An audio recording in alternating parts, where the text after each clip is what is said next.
Hey, it's Android AT here, and I want to talk about another Isekai. It's called I'm the Evil Lord of an Intergalactic Empire. This is my favorite Isekai that takes place in space. Not the highest bar in the world, because I only know one other Isekai in space, but this one is good, trust me. From the title, you can tell that our MC is going to be an evil lord in space, but evil is kind of subjective. There is one belief our MC has, and he is an evil lord. But you'll see what I mean, not everyone thinks the same. But I am getting ahead of myself. Let me first establish what made him be evil in the first place, the pre-Isekai story. So let me set the scene. The first thing we see is a man who's practically on his deathbed. There's only one thought he has while he's dying. How did he end up like this? It wasn't like he was the perfect person, but at least he was living an honest life. He had a job, a family, and a house, but things slowly unraveled as things go on. We start seeing moments of this man's life and none of them are happy. We see him begging his wife to see his kid, but the wife has already moved on. Then the man gets fired from his job because of a crime he didn't commit. Then some random guy just starts demanding him pay back the money he never borrowed. We see a reflection of the man and he's absolutely exhausted. But he asks himself, what could he have done differently? The saddest thing in this situation is he's not blaming anyone but himself. So as this guy is slowly wasting away, he starts wondering where did he go wrong. And as his thoughts start spiraling, he suddenly hears a voice. Good evening. It's truly lovely out.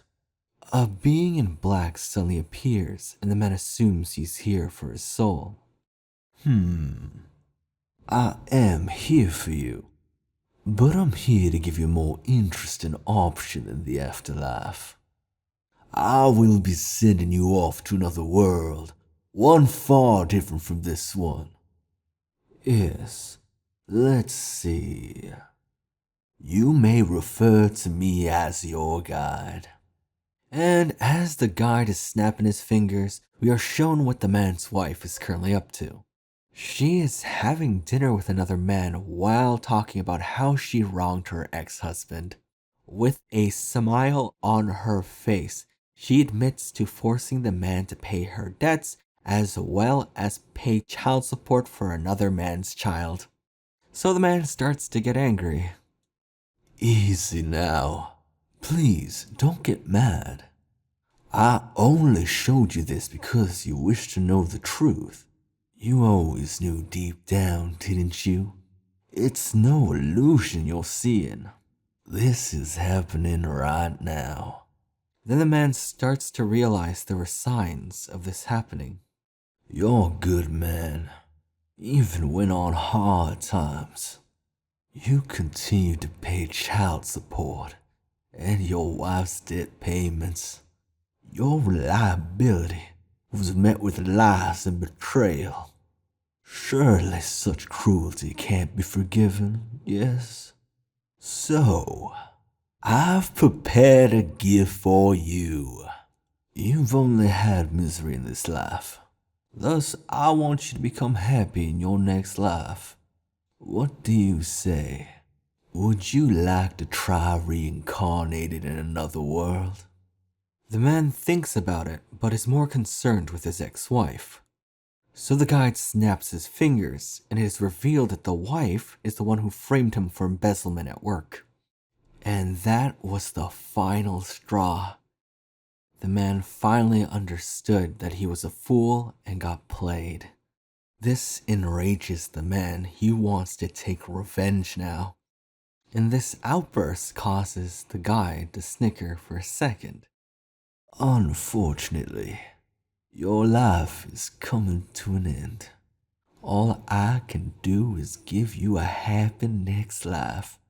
Well, you've been miserable until now. A blissful second life awaits. Give up on your revenge. The man can't give up. He still wants revenge. And to do that, he's willing to do anything. But the guide ignores the man and lets him choose the world he gets reincarnated to. A life guaranteed of happiness is waiting for you. Well now, I recommend this world in particular. It's a fantastic world with both highly developed science and magic. It has intergalactic nations and many exciting places to enjoy. Humans live longer, so you will have more time to take in worldly pleasures. The man doesn't care about another world, but he's dying. After going through everything that he did and not being able to get revenge, this causes him to change the way he lives his life.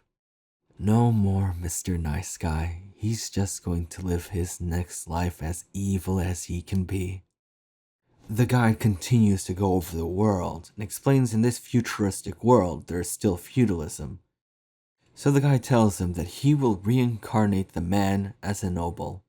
And the man starts thinking about what he can do as a noble. He will trample on others and live as evil as he can be. Are you ready?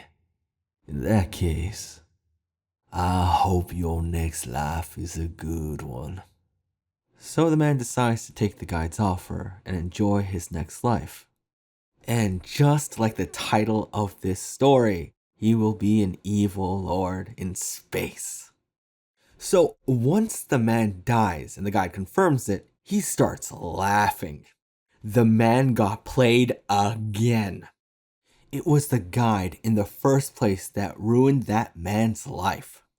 And like it was just a game to him, he ruins the wife's life as well. All this misfortune is making the guide real happy. There is a simple reason for that too. The guide feeds on negative emotions and it just makes him stronger. You might be asking yourself, why would the guide reincarnate that man? It's very simple. It's so that he can do it again. Remember, the guide said that he will be living a lot longer, so if his life is going to suck, it's going to suck for a very long time. There's just one little caveat to that. The man has to be evil in the first place, and you're going to see throughout the story, this man is really bad at it. And do you know what's funny? This man truly thinks he's evil, but the world doesn't. So let's get to the Isekai, and hopefully you can see just how bad this guy is at being evil. Just in case, I will point out the things that are kind of sus at the ending, because you can clearly see why he got fooled by his wife in the first place. So the man gets reincarnated as a 5-year-old Liam Sarah Banfield. You don't know how many times I said Leon by accident. Just a fun fact that the two stories, The World of Otome Games is Tough on Mobs, it's written by the same author. Oh, you want to know another fun fact? The guy never had a name in the light novel, manga, web novel. He was unnamed, so thank goodness he finally has a name. Now Liam is processing the situation, and he realizes it's just as the guide promised. He's going to be able to rule over a planet. He starts thinking about what he should do as an evil lord, and he chooses to live a life of debauchery. In the light novel, it clearly states that the dude does not have a clear idea of an evil lord. So the dude pulls out what an evil lord is from fiction. His idea of an evil lord includes booze, women, gambling, accepting bribes, and increasing taxes. Being able to choose how he gets to live is what's making him giddy. And while he's having these thoughts, he gets a sudden letter from the guide. The manga skims this, but the TLDR is that the guide is too busy to help him, congratulates for reincarnating, and someone else is going to help him in his place. Liam starts to be confused by who's going to help him, and then the door suddenly opens. Liam's parents just waltz in, and they're here to celebrate his 5th birthday. So they hand Liam a document that pretty much gives him the entire Banfield estate. This surprises Liam, but then he remembers the help the guy promised him in the letter and kind of just rationalizes it. Then his mom comes in and gives him a robot maid. The robot maid is fully customizable, and I mean you can customize every aspect. So Liam does what a person of culture would do and match it to his preferences. Then he starts thinking, is this maid the guy's proxy? Then he just confirms it in his head, it has to be. His parents just conveniently get out of the way, and he has the perfect companion that just can't betray him. There is no other person but the guy that can do all this for him. So now Liam has fully customized his maid, and his mom tells him, "Thank goodness, now you can handle yourself."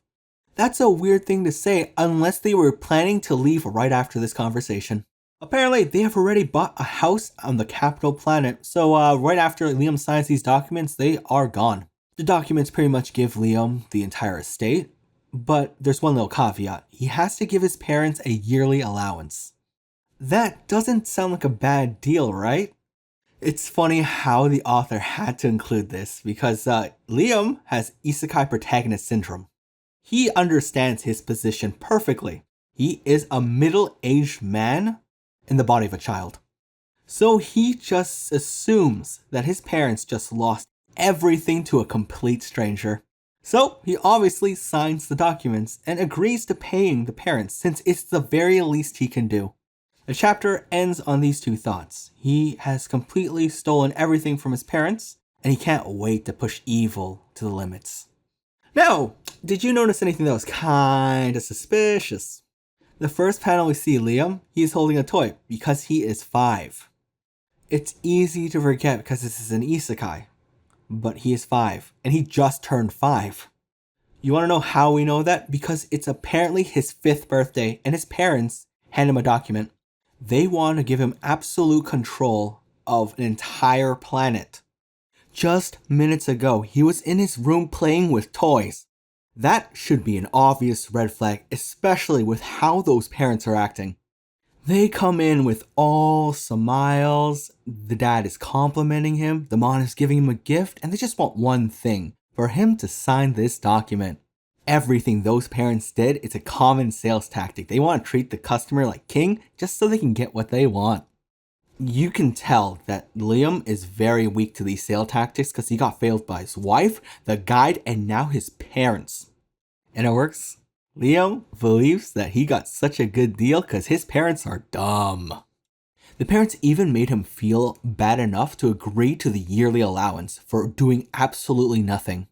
Pay attention, he doesn't even bring it up. Not once did he think about his parents' objective with this. They clearly want to get rid of this territory and they want money. Just thinking about it for a few seconds, you can assume this territory is potentially more money than a yearly allowance. So there must be something obviously wrong with it if they're trying to push this onto their 5-year-old son. That should be the biggest red flag of them all. They are wiping their hands clean of this situation, especially by leaving Liam with a robot maid. It's easy to assume that this was done out of kindness, but in the next chapter it explains the world is not kind to AI. The noble society will make fun of him. This one thing will lead to my favorite moment in book 1, but I'll talk about that in the next video. Wait a minute, please don't leave yet. I still haven't talked about how him being evil is one of the best parts of this book. He does typical evil things in his head, but they're perceived in another light. So I'm going to fast forward the story a little bit. So he stabilized his nation, handled his military, got training, and now he's talking to his family merchant. He is sitting face to face with this merchant with his maid behind him, and he's just staring. You can see this merchant is just sweating. And then Liam says this. You brought the yellow candy I asked for, right? Absolutely. Please take this as payment, my lord. Echigoya, you're an evil man yourself, eh? My lord, I've told you this many times now. I'm not Ichigoya, but in charge of the Hefri Company. It's a joke. Ah, I see. So then, what is it this time? You didn't just drop in to say hi, did you? That's right. As part of a trade deal, I will need to pass through a dangerous space sector, and I would like to rent the fleet in your possession, my lord. I was hoping for a 100-ship escort. Is the place you're headed really that dangerous? Our destination is relatively safe, but there are many space pirate bases at the relay point on the way. There are a fair number of merchants who have reported being attacked twice or thrice in one day. We would be able to repair 100 ships immediately, Master. Fine, I'll lend you those ships. But you know what it's going to cost you now, right?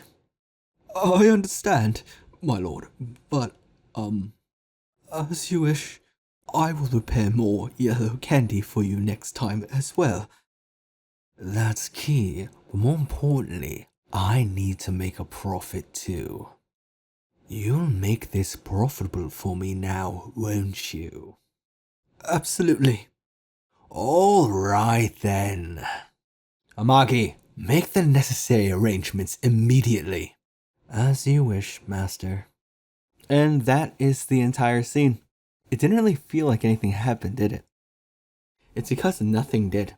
But Liam is an evil lord, and I will explain it using the light novel because this stuff makes me laugh every time. The first thing you need to know is what an Echigoya is. In his past life, an stereotypical evil merchant in media would be usually referred to as Echigoya.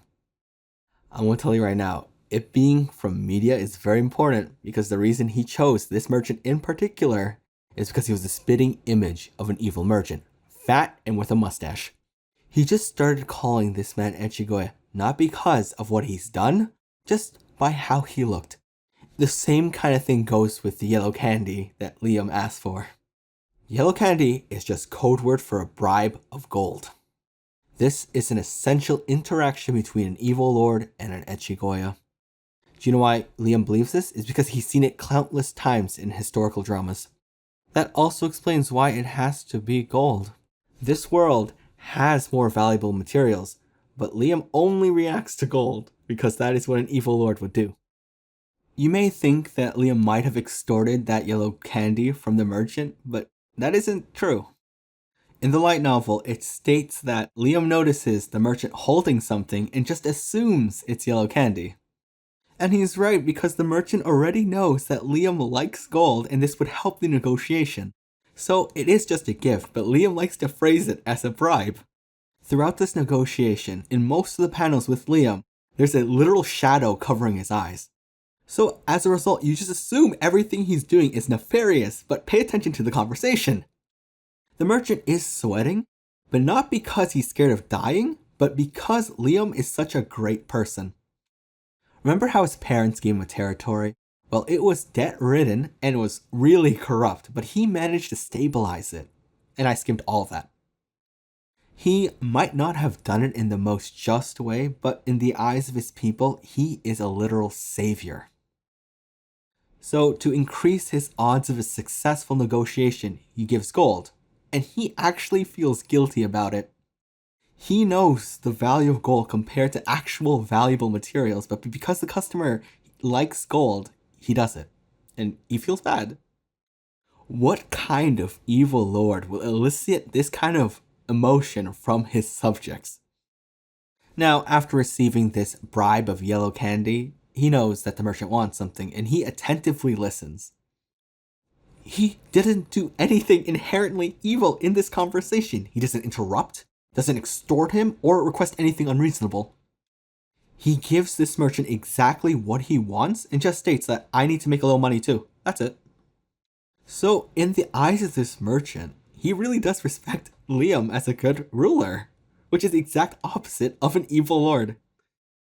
I know I'm really hung up on that evil lord thing, but it's in the title. It is probably the most charming thing about this story because this person is inherently a good person. The way I see it is he is a child playing pretend, trying to be as evil as he can be, and that's it.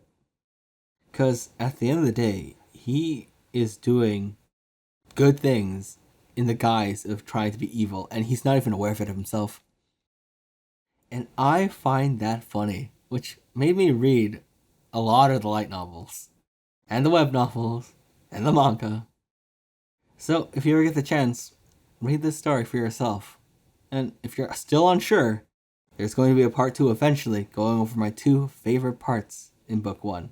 So until next time, Please like, comment, and subscribe. Thanks as always. Peace.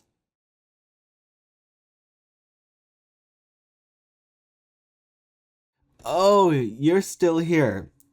Well, I guess I can admit that I didn't really talk about a lot of this book because I got too hung up by the evil lord part. This book has really fun characters, but I couldn't talk about any of them because I gotta get further into the story. You don't get the first actual human waifu until the end of book 1, kind of. Also, I noticed while editing, I haven't said the word mecha once in this video. You know there's mechs in this story? Man, do I tunnel really hard. If you're here, please give the story a try. Otherwise, bye-bye.